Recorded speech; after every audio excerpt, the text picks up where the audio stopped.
Hello dear students, आज मैं फिर आपके सामने 10th क्लास की गोल्डन रेज का सेकंड चैप्टर ऑन वायलेंस, जिसके ऑथर हैं जे कृष्णमूर्ति यानी कि जिद्दू कृष्णमूर्ति।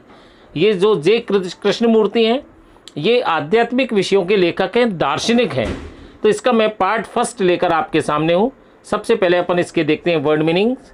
डील मीन्स मात्रा, वायलेंस हिंसा, इनवर्ड आंतरिक, कॉन्शियसली चैतन्यता से, डेलिबरेटली जानबूझकर, क्रूअल निर्दयी, एंटागोनिज्म अहंकार, इनवर्डली बाह्य रूप से, स्किन मन से, क्रिटिसाइज आलोचना, क्वालरिंग झगड़ते हुए, बैटलिंग लड़ते हुए, लेवल स्तर, एक्सिस्टेंस अस्तित्व, अल्टीमेट अंतिम, सो कॉल्ड तथाकथित, प्रिजर्व संरक्षा, मेम अपंग, इनॉर्मस प्रचुर, प्रोसेस प्रक्रिया, कंट्रीब्यूट योगदान, इनहेरेंट जन्मजात, सपोज टू मानना, बियॉन्ड परे, मेयरली महज यानी मात्र, सेन स्वस्थ मन स्वस्थ मस्तिष्क, रेशनल विवेकशील बुद्धिमान, आर्ग्यू बहस यानी तर्क करना, डिफेंड बचाव करना, बरीड दफन, एक्सप्लोडेड विस्फोटित, वेपोराइज्ड वाष्पीकृत, सीक खोज, माइजरी तकलीफ, प्रोड्यूस्ड उत्पन्न किया, कन्फ्यूजन अव्यवस्था या भ्रम। आइए लेसन शुरू करें। There is a great deal of violence in the world. संसार में बहुत अधिक हिंसा है, बड़ी मात्रा में हिंसा है। देयर इज़ फिजिकल वायलेंस, शारीरिक हिंसा है, एंड ऑल्सो इनवर्ड वायलेंस, और आंतरिक हिंसा भी है। Physical violence is to kill another, to hurt people, to hurt other people consciously, deliberately और without thought, to say cruel things full of antagonism and hate, and inwardly inside the skin, to dislike people, to hate people, to criticize people। दूसरे को मार डालना, दूसरे लोगों को पूरी चैतन्यता के साथ जानबूझकर या बिना विचार किए नुकसान पहुंचाना या चोट पहुंचाना, और विरोध व नफरत से, घृणा से भरी हुई क्रूरतापूर्ण बातें कहना शारीरिक हिंसा है, शारीरिक हिंसा कहलाती है। और मन ही मन लोगों को नापसंद करना, लोगों से घृणा करना, लोगों की आलोचना करना आंतरिक हिंसा है या आंतरिक हिंसा कहलाती है। We are always quarrelling battling not only with others but with ourselves. हम हमेशा मन ही मन में दूसरों से ही नहीं अपितु आपस में भी लड़ते झगड़ते रहते हैं। We want people to change, हम लोगों को बदलना चाहते हैं। We want to force them to our way of thinking, हम उन्हें अपनी विचारधारा के अनुसार, हमारे विचारों के अनुसार बाध्य करना चाहते हैं। In the world as we grow up we see a great deal of violence at all levels of human existence. विश्व में यानी संसार में हम जैसे जैसे बड़े होते हैं, हम मानव अस्तित्व के सभी स्तरों पर अत्यधिक होती हुई हिंसा को देखते हैं। The ultimate violence is war, युद्ध अंतिम हिंसा है।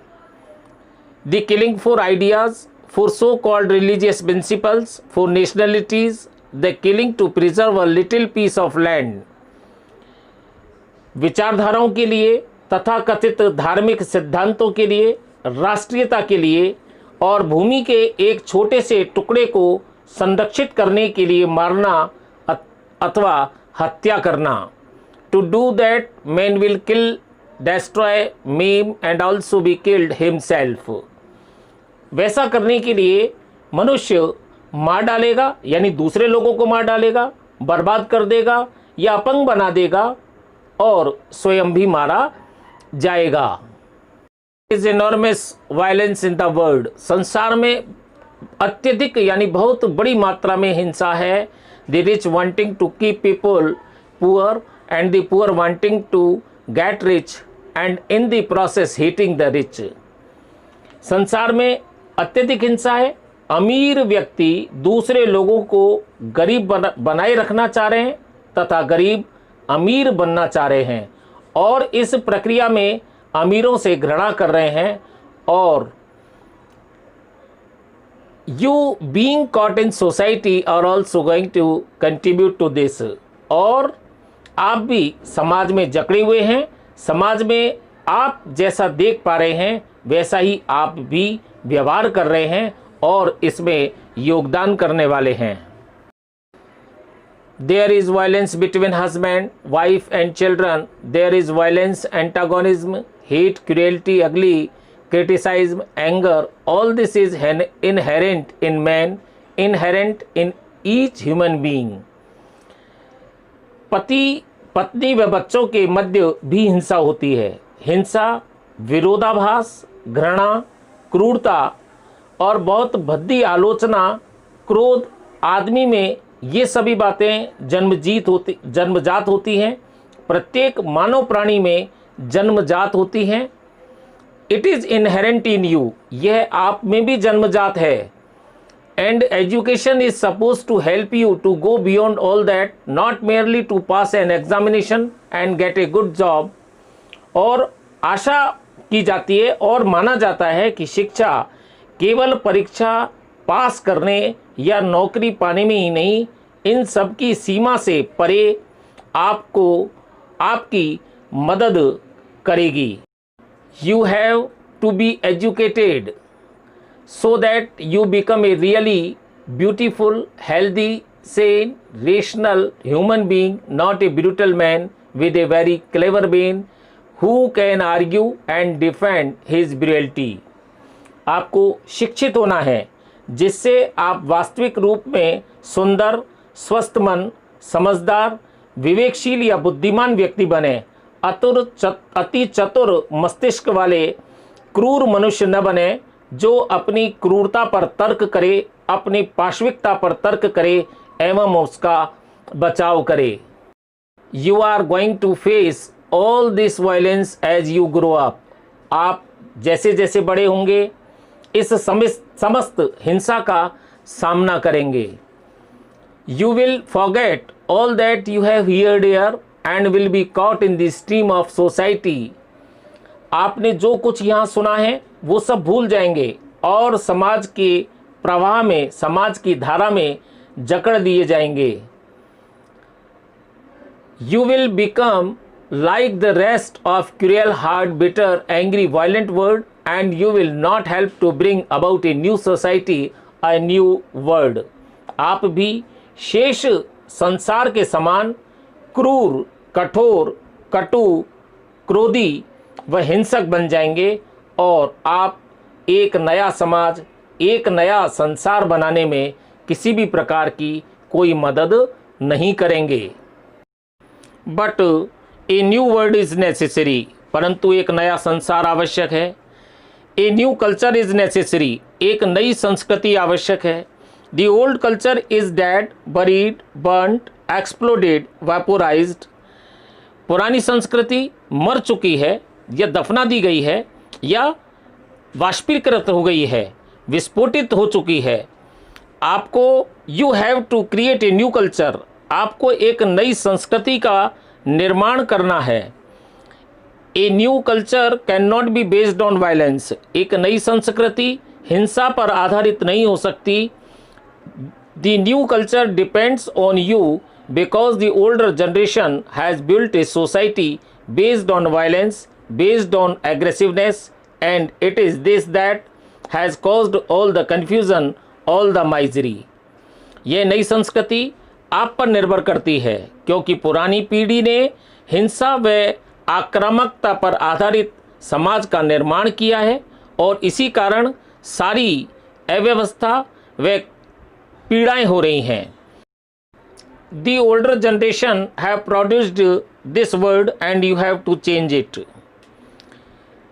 पुरानी पीढ़ी ने इस संसार को बनाया है और तुम्हें इसे परिवर्तित करना है। You can not just sit back and से, आप केवल आराम से बैठकर यह नहीं कह सकते कि I will follow the rest of the people and seek success and position, कि मैं शेष लोगों का अनुसरण करूंगा और सफलता तथा पद प्राप्त करने का प्रयास करूंगा। इफ यू डू, यदि आप ऐसा करेंगे तो your children are going to suffer, तो आपके बच्चे पीड़ित होंगे, आपके बच्चे परेशान होंगे। You may have a good time, आपका समय अच्छा हो सकता है, but your children are going to pay for it, परंतु आपके बच्चों को इसकी कीमत चुकानी होगी। So you have to take all that into account, the outward cruelty of man to man in the name of God, in the name of religion, in the name of self-importance, in the name of security of the family। इसलिए भगवान के नाम पर, धर्म के नाम पर, आत्ममहत्ता के नाम पर, परिवार की सुरक्षा के नाम पर, मनुष्य के प्रति बाह्य क्रूरता की सब बातों पर आपको समुचित ध्यान देना होगा। You will have to consider the outward cruelty and violence and the inward violence which you do not yet know. आपको बाह्य क्रूरता और हिंसा पर विचार करना होगा और आंतरिक हिंसा पर भी विचार करना होगा, जिसे आप अभी तक जानते भी नहीं हैं। Now the first part of this lesson has been complete. अब आपसे एक रिक्वेस्ट है कि यदि आपने इस चैनल को सब्सक्राइब नहीं किया है तो प्लीज़ सब्सक्राइब कर लें और बेल आइकन के बटन को दबा दें, जिससे कि आपको कोई भी अपलोड की जाने वाली वीडियो तत्काल मिल सके। See you in next video, bye. Tell me pretty lies, look me in the face, tell me that you love me, even if it's fake.